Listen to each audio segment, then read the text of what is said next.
easier. I understand. I understand. Let me go live.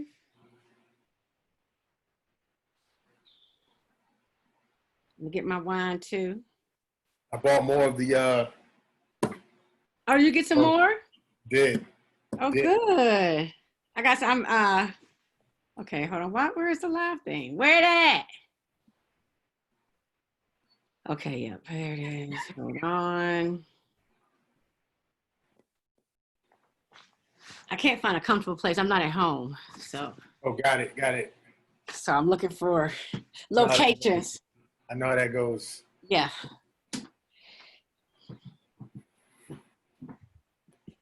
Let's prop this up on my legs. We are live, my friend, I believe.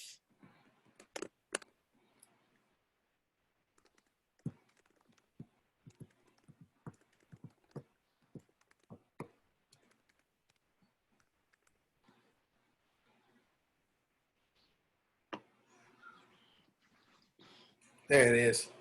Yes. Hello, everybody. NLC. Happy March on Washington Day. Yeah. So I'm actually in Washington. Oh, wow, really? Okay. Yes, I am in Washington. I had decided I was coming for today long before COVID was going to lose its freaking mind, right? It was about that because they announced it about the time COVID was a thing, but I thought that, we were going to behave and things would be better by now, but they ain't. But no. So I'm in here, but I ain't out in there. Right. Some people, as y'all know, and you know what I tell people? I said, you all got to protest in your different ways. And I see the shirt. Oh, yeah. All right. See? Yes. There you go. Yeah. I'm in the style of it, but I ain't there. So I'm feeling the essence. That is the only way to do it, especially since they're having inaugurations at the White House. So you got to counteract the energy. Those fools. So did you watch any of the RNC, a little bit of it, or what? I tried. Play-invention, as they're calling it. I honestly tried to avoid it like the plague. Yeah. I saw certain clips of certain things, going on, like the Attorney General from the Breonna Taylor case. Yeah, buddy. We see you, bro. We see you. There's one video that my wife sent me that I thought was hilarious. Nikki Haley. Okay, so she was giving a speech about how America is not racist, right? Right. All right, fine, whatever. Nonsense, but you're entitled to your opinion. See, I'm picking up on hypocrisies of people's own words. Right. He made a speech about how America is not racist, and yet the story talking about discrimination against her parents. What do you think that discrimination was, Nikki? How are you going to talk about a place that's not racist, then literally give examples of how it was racist to your parents? Right. Well, and her name is not Nikki.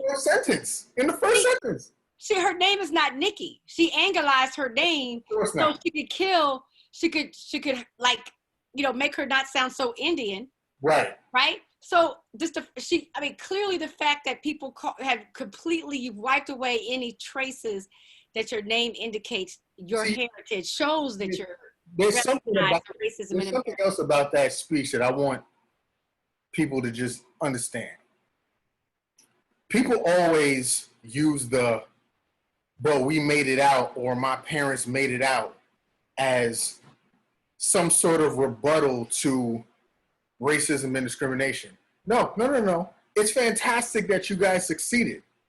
That doesn't negate the fact that there are certain obstacles that people on their way to success face in order to get to their position. And the fact that she literally used the discrimination of her parents along the way to being successful, you're literally proving the point that we're making. Nobody's saying that no one's never going to make it and we're just all fucked up, we're never going to be shit, yada, yada, yada. No, we're saying that there are obstacles along the path that need to get out of the fucking way so people can then succeed uninhibited. Right? And obstacles you have to face being black or of color that And white he people don't clearly have to pointed face. to those issues, but then it's almost as if like the ends justify anything that happened before. Like, okay, if you make it, then all the bullshit that you might have faced beforehand, oh no, it's fine now. No, it's not fine. We need to eradicate those blocks so somebody else doesn't have to go through the same thing that your parents did. So then they could just be themselves where you don't feel the need to change your name, Nikki Haley.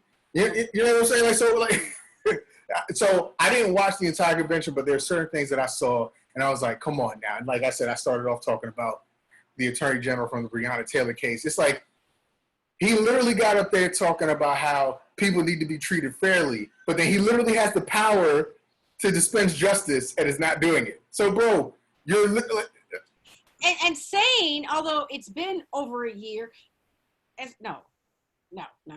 But that it takes time. And I'm like, but you're in control. And you have time to be sitting up at a fucking convention talking. Hello. What's up, buddy? Okay, bye, buddy. In and out, in and out.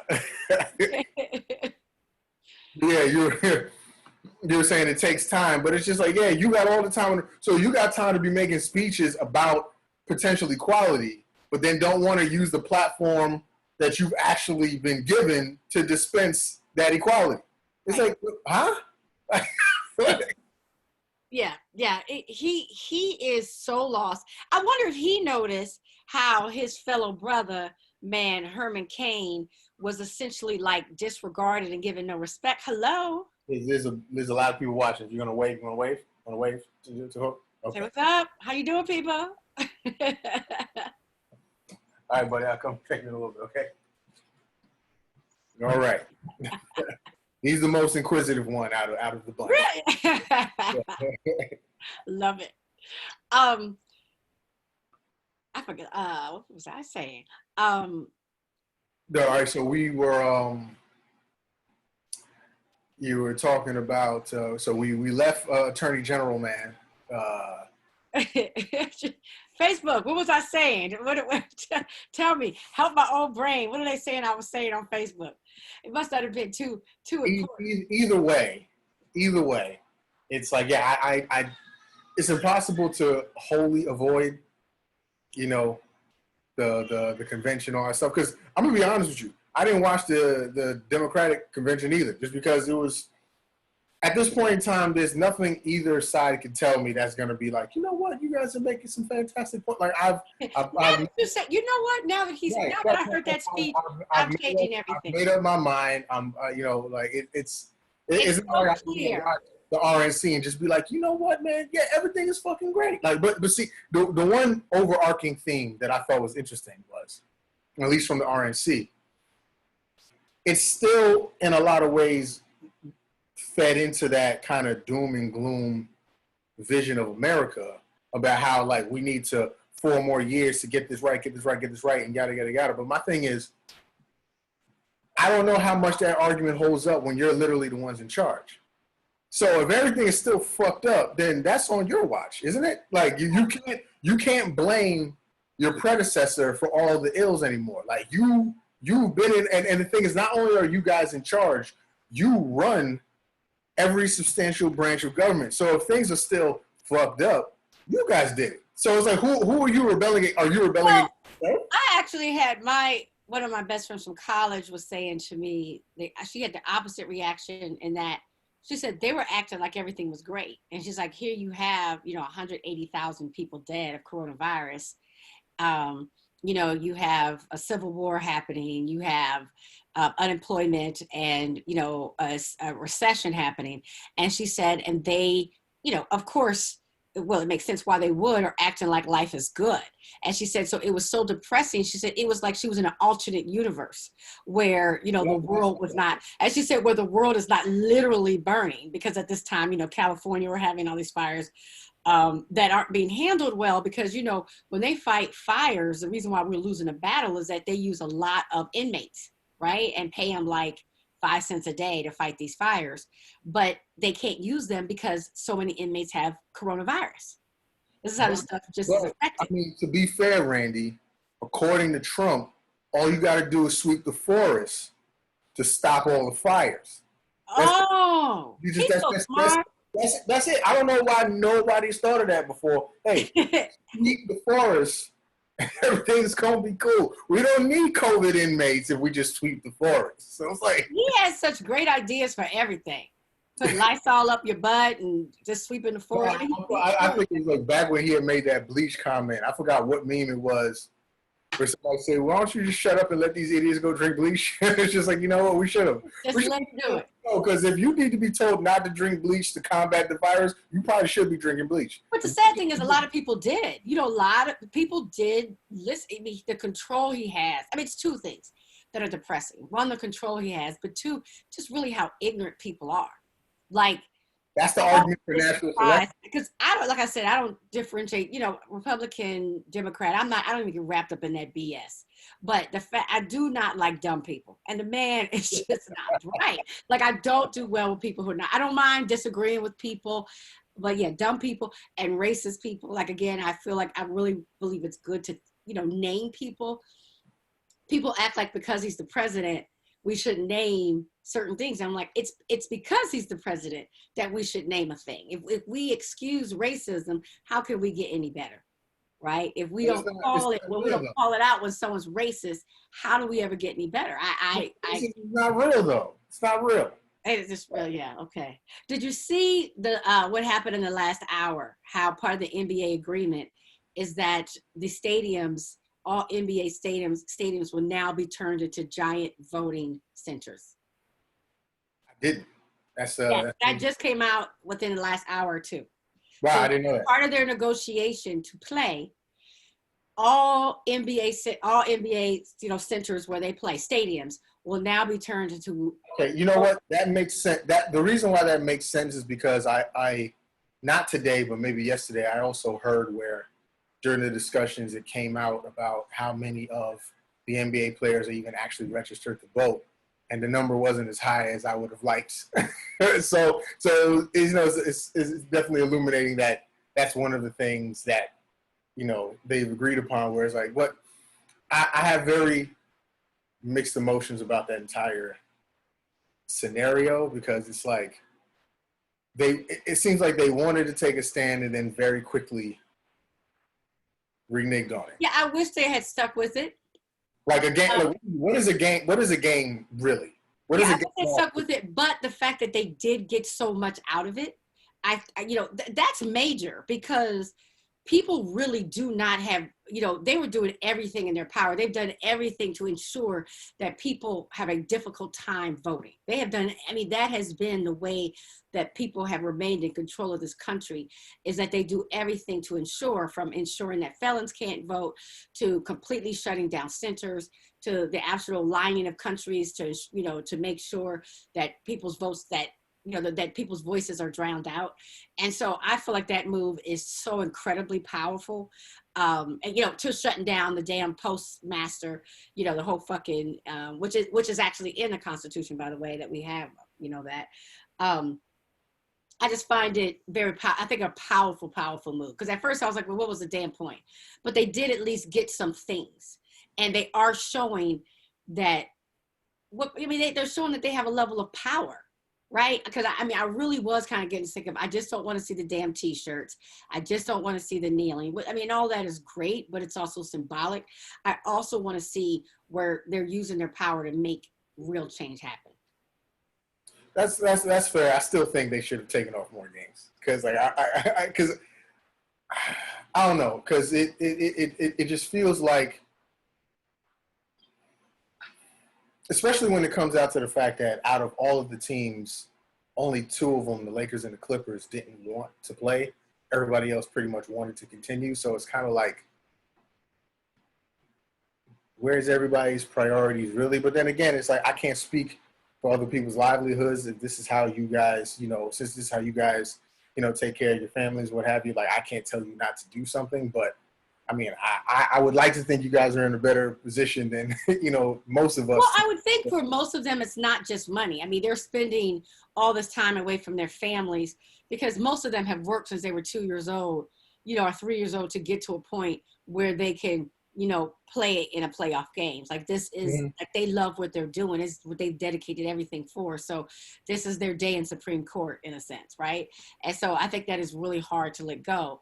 And don't get me wrong, I did kind of wish they would ride it longer, but I do think it's nice that they showed a level of power. And regardless of how much money they lost, my point to everybody was the losers were actually the networks, Absolutely. the advertisers, those people are the ones who lose money, and they need to understand that, they depend on us to make money. I mean, black people have bought so much culture and made so many white people wealthy that, and we've just acted as if we did not have a choice.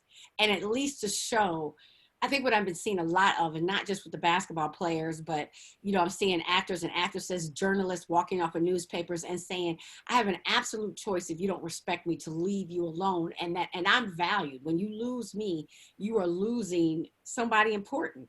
We hold a lot of this stuff together, right? This is exactly, and that the point that you're making is exactly why I was so disappointed in the NFL when Kaepernick was in the league, because it's like you guys are undervaluing how much pressure you can actually put on them.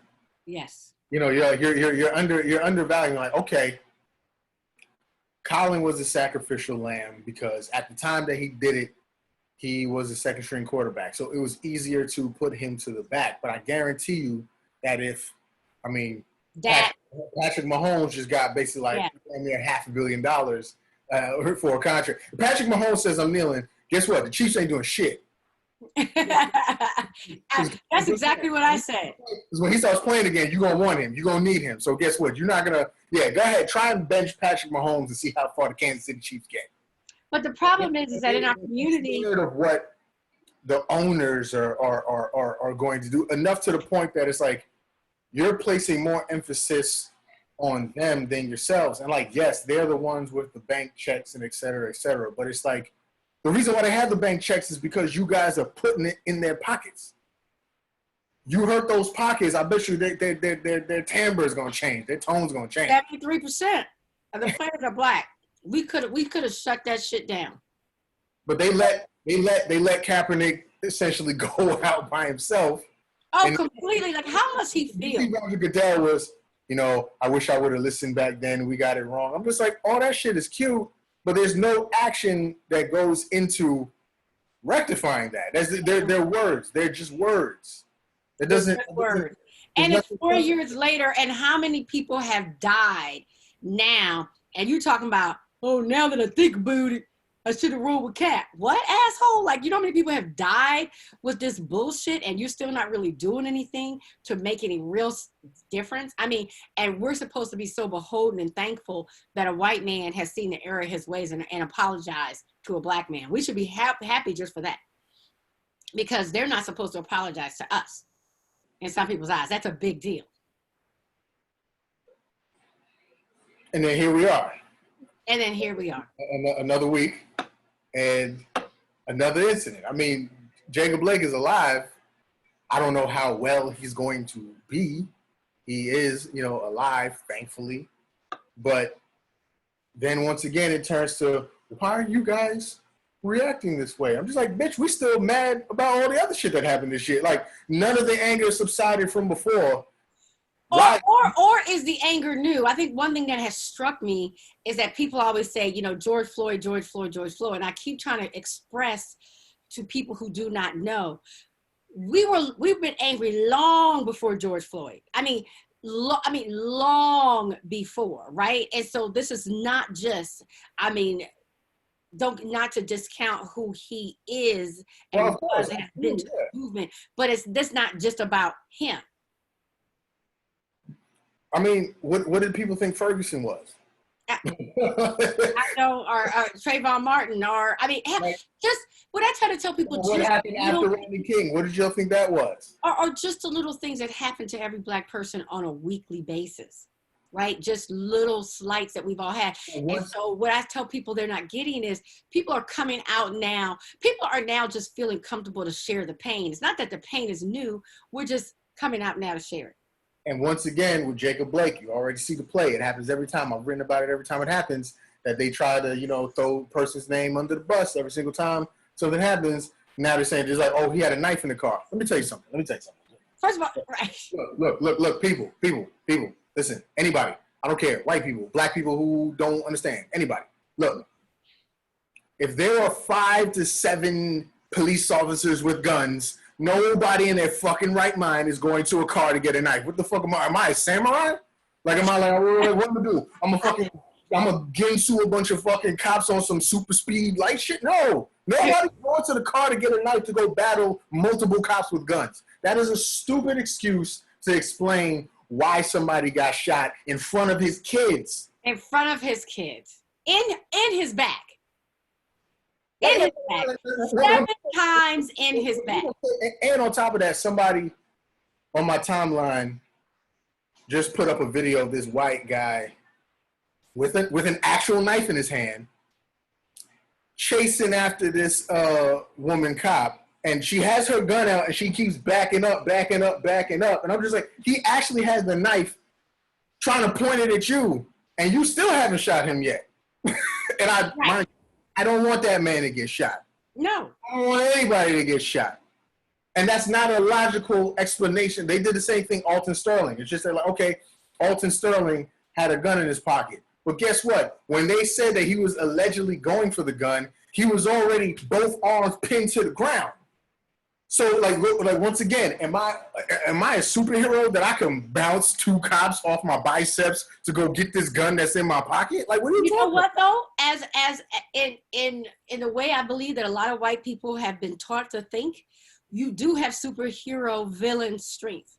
And black males are seen as monsters in this country. So actually, in some people's minds, yes. None of this shit we're not talking about logical sense, but to them, they believe like, oh my gosh. The cop that shot Michael Brown literally said to a reporter, I shot him twice and it seemed like it only made him madder. and I remember writing about it at the time. I was like, this motherfucker must be the Hulk. He must be the Hulk. Where I could get shot 2 times and then all of a sudden it's just like, grr, I'm going to go get you now. No, that's not how human beings work. But they don't see, that's what I'm saying. They don't even see us as human. And so they just say some dumb shit. I wanted to show you this thing I just read. This guy tweeted, he said, I heard a good question today. Why is murder an appropriate response to property damage? But property damage isn't an appropriate response to murder. Because we're doing it. I thought that was so deep. I thought that was so... I mentioned it on this podcast, on this video before. I went to school in Boston. So I was around when the Red Sox won some World Series, when the Patriots won some Series, and the amount of property damage I saw in Boston, not nary a person died. They might have got hit with some rubber bullets, but ain't nobody dead. Ain't nobody dead. Nope. But then now all of a sudden, like and then I just wrote about fucking White Boy Blues MAGA Man yesterday. Oh my gosh. And he just walked right past those people like it was no big deal. The fact that there are so many people. All right, so listen. Let me put it like this. Anytime a black person gets shot or killed or choked or whatever, right? They immediately bring up the things he or she has done wrong. Any laws they might have broken, whether if it was something along the lines of like a misdemeanor. I forgot who we were talking about before. In school in 3rd grade, they found it. Right. White Boy Blue Lives Matter MAGA Man, right? Now, I'm not even going to mention his name. I did it enough in that article. White Boy Blue Lives Matter MAGA Man, 17 years old, is not able to carry a firearm in an open carry state. He's not old enough. The age is 18. So A, he illegally has a gun. 1. Number 2, he's outside after curfew the same way all the protesters that the police chief criticized. So he already violated 2 rules. Number 3, this is not a violation of the rule. He's not even from Wisconsin. Right. So your man drove a half an hour. Oh, no, he didn't drive. His mama drove him. His mama drove him. My fault, because Mama drove him. number one, he's underage. Right. Right. To go protect a car dealership that's not his. Right. With a bunch of police officers giving all those militia people water. Oh, yeah. And essentially thanking them for their service. But then you got news outlets saying, hey, he was outside painting shit before he shot all those people. But then you go flip to how they talk about the actual murder victims. Trayvon had weed in his system. Man, I probably got weed in my system and I haven't smoked in years. I probably still got weed in my system. What that? Like, and the point that everybody keeps saying is that even if someone is totally wrong, that does not justify murder. Do people in America know that we have a judicial system? Like, do they know what the actual judicial system is for? Well, I think they think it's for them. It's for some people, not for others. It's for determining people's innocence or guilt. Right. So, if Jacob Blake did something wrong, take him to the motherfuckers who can determine his guilt or innocence. Right. Shooting him in the back in front of his kids is not part of the job description. No. That's not part of your job description. But you guys like to talk about broken rules only when it applies to other people. I literally just named multiple rules that 17-year-old kid broke. And there's literally people like Tucker Carlson getting on news networks and saying that he's dispensing justice because the cops wouldn't. He said that about a kid who just murdered 2 people and shot a 3rd. Right. Yeah, I gotta say, riots and protests, ain't nobody dead. We haven't killed nobody yet. Haven't killed a person yet. But we're demon spawns. Ain't nobody dead. There's nobody dead. And not responsible for most of the looting and mayhem that's been out there. They've had film on top of film of who's doing that. But because we know that we can't get away with the shit that they get away with, right? We know that. But Like, so like that man, that kid really pissed me off because it's like, oh, he really has pissed me off, and the fact that he's being defended. Think about this: a man gets shot. People protest that man getting shot, and his response is to shoot the people protesting about the fact that a man got shot. Right. Am I the only one that? Like, so your response to people upset about getting shot is to shoot them. We're crazy. Well, we're crazy. We're crazy. And it's wrong when we, and that's what I mean by like dumb people. At a certain point, it just seems like some people would say, so-and-so's my boy, or I love these kind of people, but this person was wrong on this. But it's like the blind love is what's so scary. Just blindly, like, regardless of what happens, we're going to be and you and I talk all the time about gray areas. Because everything, there's a gray area. Yeah. I don't understand this logic that you can't be in support of police officers doing their job and them not recklessly killing people. You can, it's like, you remember the Venn diagrams in school? Like, there's overlap, baby, there's overlap. You can be both at the same time. Like, I'm not gonna sit here and say cops are inherently evil. Mind you, I can't even point to multiple positive experiences I've had with cops. And mind you, I'm a law-abiding citizen, quote unquote. I'm a law-abiding citizen, which people love to throw that around as some justification for why bad shit don't happen to them. But anyway, on paper, I am a law-abiding citizen, and I still can't tell you multiple positive interactions I've had with police. But I'm still not going to sit here and say that they're inherently evil. Right. So why can't people just say, oh, you know what? I'm in support of them. That was fucked up. Right. That's what I don't get. You can do both. You can do Absolutely. both. But you know what? Unintelligent people can't. It has to be one way or the other. And, Trump has made his whole whatever on just people who are not smart. It has to be one way or the other. That's the only way they can function. And it's the only way they think, because they don't think. I'm not going to lie to you. Like that the night after, like I said, I'm not going to say his name, White Boy, Blue Lives Matter, MAGA Man. I literally shed a tear because like it wasn't just because of the shooting. That was bad enough. But then in succession, I saw news of the shooting. Then I saw the chief of police in Kenosha say, if everybody wasn't out past curfew, then maybe this wouldn't have happened. It's our fault. It's our fault. And then blaming. And then I saw Tucker Carlson's comments after that. So this was all within like a half an hour of each other.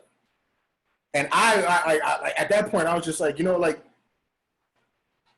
it was like I quit. I was just like, you know what, fuck it. You know, fuck it. Fuck no, that's so interesting.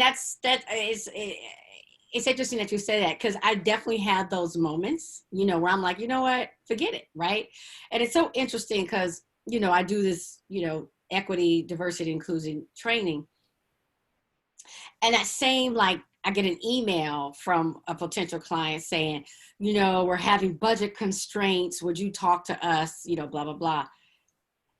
I am so sick of, right? People saying we're dedicated to making our place inclusive and da-da-da. But they always want to like not invest in it in any way, financially, time-wise. They want to BS it. And I literally am at the point where I'm like, no. Like if you don't value it, good luck. Because one thing I do see that's happening, regardless if people are watching or not, is that people are tired. And so if you do not get your shit right, things are going to spill over, explode, implode, and not go well. Because the level of just, if people are looking at the world and saying, you know, we can't get away with some BS, if they don't have the intelligence to look at what happens in the NBA and say, we better act a certain way or things are not going to go well for us, continue pretending as if you have an option to not deal with people fairly, because it's not going to go well. I'm saying like it's, and so sometimes, you know, I've been hearing a lot of, I want to do the right thing, almost as if people are doing a favor for Black people, right? And I'm like, no, you better do the right thing for yourselves.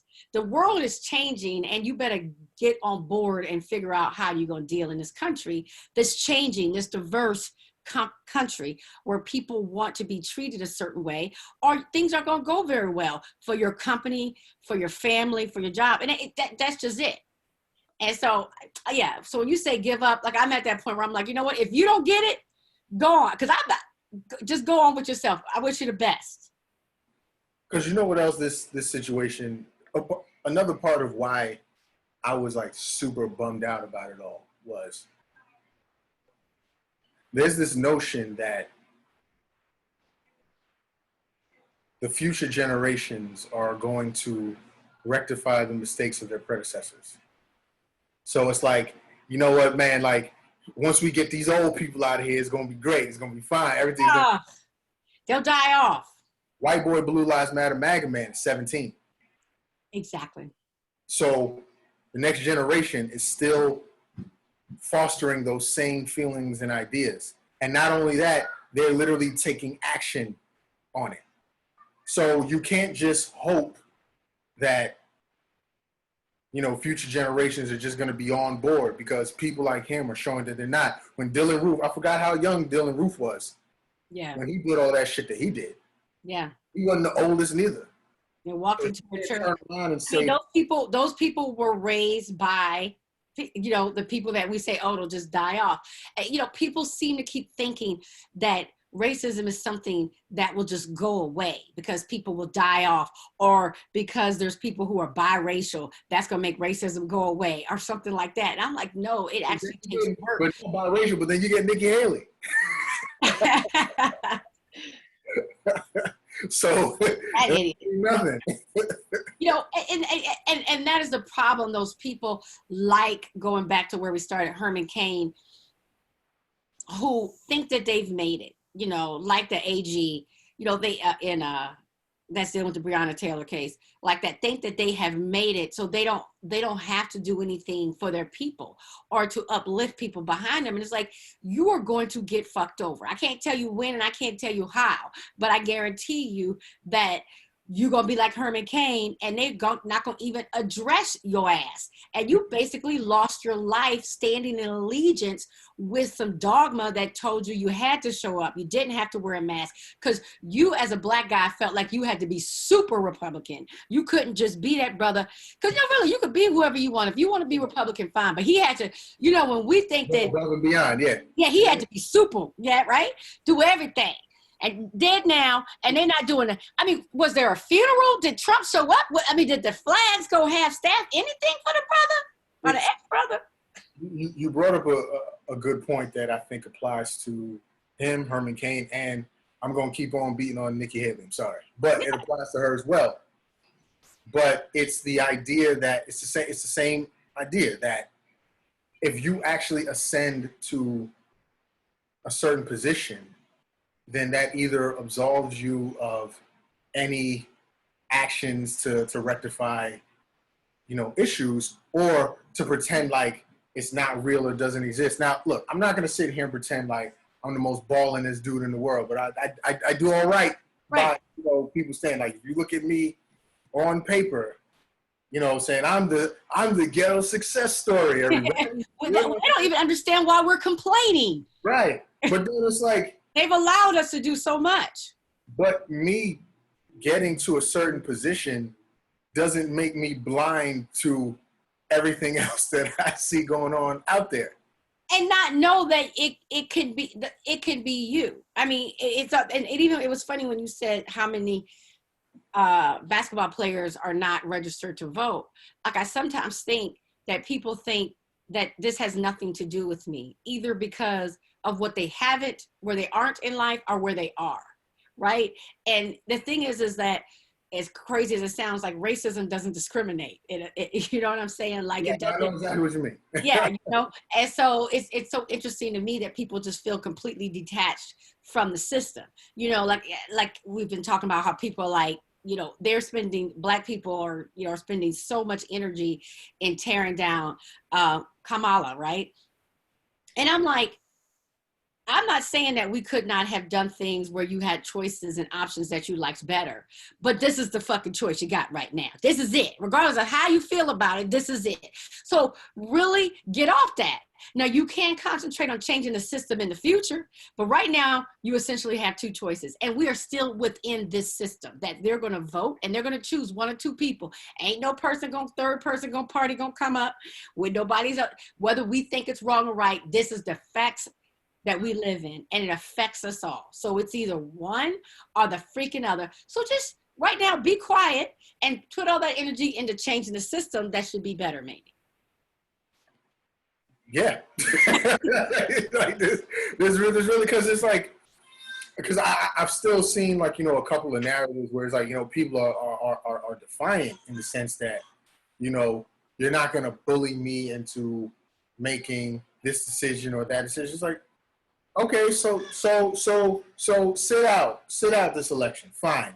But if you do sit out this election, I don't want to hear shit from you about what Trump did or didn't do if he gets back in there. Don't tell me nothing. Don't tell me nothing. I don't want to hear shit.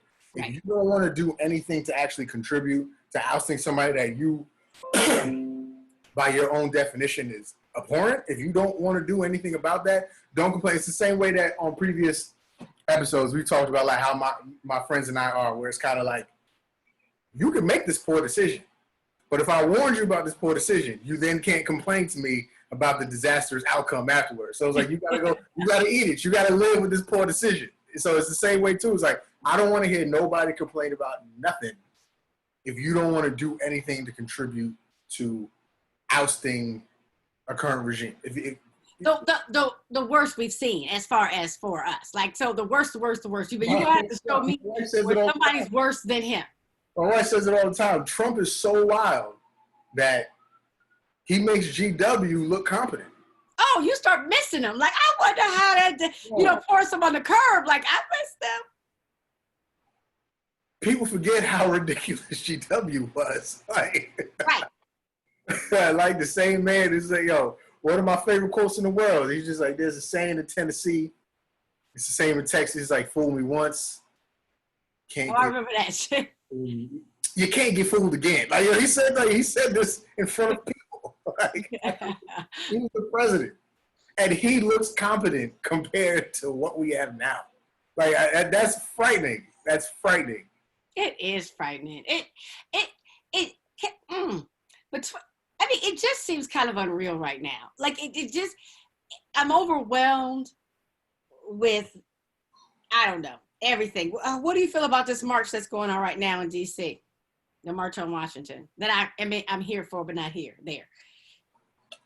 I mean, I don't want to, ruffle any feathers in the sense that, listen, we need to, I'm always down for acknowledging the great deeds of the ones who walked before us, especially everything that they've given in order for us to be here, especially since we just lost, John Lewis. We just lost John Lewis. So it's like, you need to, acknowledge the people that have come before us. But it's just like, man, I don't know, maybe it's just restless energy, but it's just kind of like, listen, if we're going to walk, can we walk to the same White House where they're out here taking pictures in a rose garden while everything is fucking falling apart around us? I don't know, man. Like, it's less about us and more about, I don't know half the time what needs to be done to just shake the cobwebs loose in people's heads. It's just like, we've tried everything. We've marched peacefully. We've broken some shit up. We've done everything in between. You guys have a criticism for every single mode of protest that we have, but then don't do anything to maybe get us to stop protesting. You know what we would love to do? Not have to protest. Not have to do any of this shit. Great. That would be fantastic. I would rather stay in the house with the family. Like, I would rather not have to go outside and yell at folks about some shit. That's the thing that I feel like is misplaced a lot of times. We don't enjoy this. It's like, that's always been interesting to me. You guys always pull up the race card. It's just like, we would rather not do that. It is not fun. We would rather not do that. It's exhausting. Right. It is exhausting. It is tiring. I'd much rather not do that. That's the word that everybody is using, is exhausting and tiring. Everybody's talking about how tired they are. I mean, that there are people who have to, and I hope people in corporations get that the Black people who are showing up for work every day, whether it be on Zoom or in person or at your door delivering your food, like, you need to tip more, smile harder, give them promotion, because the fact that that Black people are functioning right now, as we are seeing trauma after trauma after trauma. I mean, we are being traumatized every day, is honestly just a testament to who we are as people. And that we just want equal rights and not revenge, as people say, is amazing to me, because how we are just able to remain sane. I mean, because I understand that everybody hurts when they, it's not everybody, but some people hurt when they see how we're executed on the streets for doing nothing but going to check on our kids in a car. But when it looks like our brother and our father and our uncle, and we so relate to these people, and we know it could be us or our friends or our family, the level of trauma you cannot even understand. And so that people are still day to day functioning halfway, that we are still able to get out of the beds every day, and that we are not just blowing some shit up. And then that when one of their people do something, they want to talk about where his parents got divorced when he was 4, or some bullshit to excuse the behavior. I think somebody's at the door. We got to pause for 1 minute. Yeah, go. I will sing to keep you all company. I know what y'all don't want. But I hope you guys are doing okay, out here in, this world right now, because it's tough. So just know, one of the reasons that we decided to take the podcast and go live, and so you can see faces and connect with people regardless of how we look from day to day, is that we know connection is important. And we just wanted you guys to know that we're thinking about you, because we're thinking about us, and we know we're having a hard time. So all of us are, right? It's not a freaking easy time. I flew to DC. It's the first trip I've taken since March, beginning of March. And if y'all knew, I used to fly all the time. And you know what? I'm gonna be honest. I wasn't scared of the COVID as much as because the airports were empty. The plane was less than half full. I was covered from head to toe. I mean, I was looking embarrassing. Like my kids were like, "Oh, mom, you really just overdid it." I looked crazy because I was going to protect myself. I sanitized everything. So I wasn't scared of the COVID. What scared me the most was all these videos I see of people refusing to wear their mask. And so it scared me that I would pop off. And I was like, Lord have mercy, I'm going to pop off and have to go to jail. LC, I'm talking about flying to DC. And it was my first flight. You know, I used to fly, you know, probably 2-3 times a month before. It was my first flight since beginning of March. And I was saying I wasn't scared of catching the coronavirus because, I mean, it was literally empty. And I was like covered from head to toe looking like a beekeeper or something. But I was scared that I was going to pop off on somebody, right? Because, you know, first of all, I'm already stressed. But if somebody did some dumb shit talking about they weren't wearing a mask and were coming towards me, I'm serious. That is what scared me because I'm like, I am really too old to be. But I was like, I know I don't have the personality to tolerate some tomfoolery because I'm an active fool. So please, Lord, don't let that person come across me. Just please. I was the opposite of I wish a motherfucker would. I was the opposite of that person. Like, not today, not today. No, yeah, the friends that I have that I've seen flying, so far they've kind of been in rows by themselves and what have you. So it's been, I guess, positive in that regard. So I mean, maybe as it stands now, that might lighten it up to, you know, the potential of going somewhere, but then I also had like a gaggle of people to take with me. So that'd be there were people flying with families. I mean, you know, I wore my mask the whole time and like, but because I flew so much, I've always been a person who was disinfecting the hell out of everything anyway. Like I was always that person. So that wasn't really different. The only thing that was different is that I could do it and people not look at me like I was crazy. Because literally people back in the day would look at me like, really, bitch? Like you coming out with the like, you know, all the wipes and the Lysol and the Pine Sol. I mean, I'm crazy because, you know, people get sick all the time when they fly before. Mm-hmm. So I was always like, I am not trying to fly all the way to be on this fabulous beach only to get sick. I'm not going to be sick on my vacation. No, I feel I saw something like, I think Naomi Campbell used to talk about that too, where like, oh yeah, she's all the way live with her stuff. Immediately start hitting all that, all the seats and all the trays and everything. I'm just like, yeah, she's right. She's right. She's better than us. She's right. Yep, she is. So yeah, so luckily everybody acted well. I'll fly back sometime next week and hopefully I'll get lucky again and y'all don't have to get bail money. If something does happen and y'all have a collection, y'all give to my bail fund, okay? There'll be a GoFundMe to get Randy B out. No justice, no peace. Get me out, y'all, because y'all know they're going to arrest me. Y'all know I'm the one going. And listen, they try and swoop up everybody anyway. So right, yeah. So y'all know I'm the one going down, regardless of what happens. So I don't know what we were talking about before, but I messed up things up. I do remember because you brought up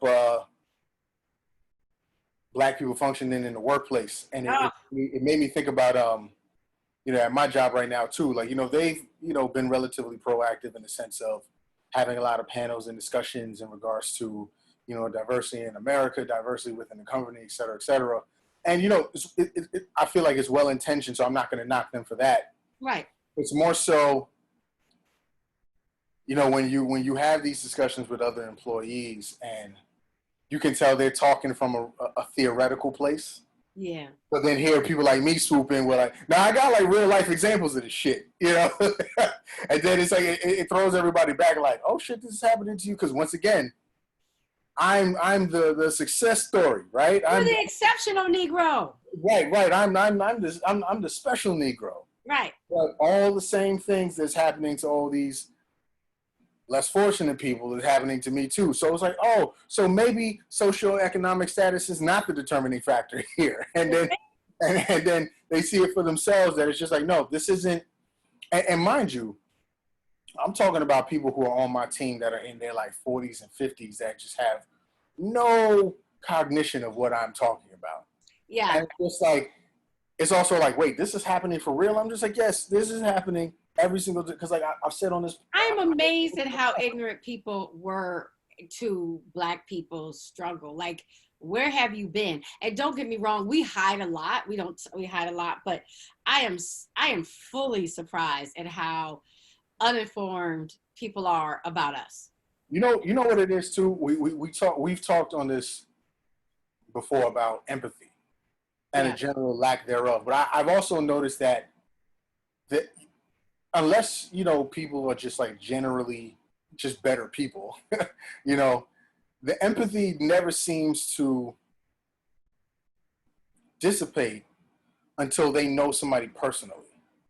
So they know. It's going back to the office. They know me. So it's like, oh my gosh, this is happening to people like LC. Now I'm gonna take it seriously. It's like, yo, you shouldn't have to wait for me to tell you my story to then believe every other story that's constantly being beat down in everyone's face every day.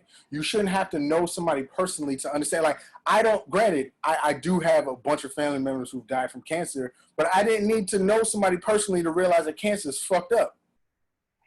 Like, people always, and it's the same shit. We need a cure for it. We can talk the same thing about the coronavirus. Like, people just don't seem to take shit seriously until like, oh man, my aunt got it. Yes, bitch, because it's real. Like, right. I don't know, man. Yeah, it's been interesting. So, anything else to add for this week to wrap up? Actually, completely off topic, just because I'm it's relatively new for me. Like, I wrote a post today about I did a DNA test. Oh, you did. I did, and So you Swiss? What's up? Are you Swiss? No, so there is about like 7% mixture of Europe in there. There, obviously, but no, it was interesting to see. It was like I came back like 74% Nigerian. Yeah. Which makes sense also because I know that my grandmother on my father's side is of Nigerian descent, so I that makes sense too. But you throw in some Irish, you throw in some Chinese in there too, which I thought was hilarious because I'm just like, there's nothing about me that says Chinese, but I'll take it. I will take it. But no, it was more so, the purpose of the post is more so to talk about how I've kind of just been on this journey to reconnect with Africa as much as possible, just because it's been stolen from all of us, and that's doing what she does. Always, anytime I'm around, it's like, hey, what's he doing? Like, but no, it's just like a desire to, reconnect with heritage that was taken from us, and I think the more we don't feel at home here, there is a need to attach to something. That's exactly. And the more that the America tells us this isn't your home, and it is. Don't get me wrong. We paid the mortgage on this motherfucker right here. Absolutely. America is our home. I just this week had somebody come on Randy B and say, well, since you don't like it, why don't you leave? Like they think it's original, right? And I'm like, I ain't going nowhere. This is my shit. This is my house, unless I choose to. Understand? There is, yes, you're absolutely right. You ain't gonna tell us when to leave. You're not gonna tell us, but it is our place as much as it is theirs. On the same token, if we all did decide to leave, guarantee your standard of living is gonna go down. Oh, it's dramatically. And don't get me wrong, my goal is to have a home or something outside of the United States, probably somewhere on the continent. But and that's why I've been like visiting and stuff. I mean, I do see me having a place, but never think that America is more yours than mine. That just always infuriates me, as if I'm a visitor that they can kick out when they want to or tell me to leave. No, this I paid this mortgage too. We in this together, right? And so either we learn how to get along or not. I want to get along. If you don't want to, that's fine, but I'm still going to be here because it's my house too. I'm not visiting. You can't kick me out. You can't tell me to go if I don't like it. But outside of that, now that, because we've actually, my wife and I have been planning, honestly, for next year, we were planning to, take a trip to Ghana. But of course, A, COVID, B, new baby, that kind of, eroded a lot of those plans. But I'm going to need a lot of, information from you about places to visit, places to go. Oh, absolutely. I, You're gonna I, make I have plenty of people to connect you with and things like that. Yeah, it's the vibe. that's got to go down ASAP. ASAP. Yeah, yeah. It's very healing. It's very healing. I can't wait. Yeah. I can't wait. Well, enjoy your weekend Same to you. as much as we can. I mean, where you heading out? I mean, we don't do much differently. Uh-oh, did I hit something? And No. sorry. And I will talk with you. Hey guys, thanks on Facebook for hanging with us. And you know, thanks for sticking with me through the changing of location. But some shit happens, baby. It happens. Hey, this is like that. Everybody's getting that. Everybody gets it. All right, y'all. All right. Be easy. Peace. Bye.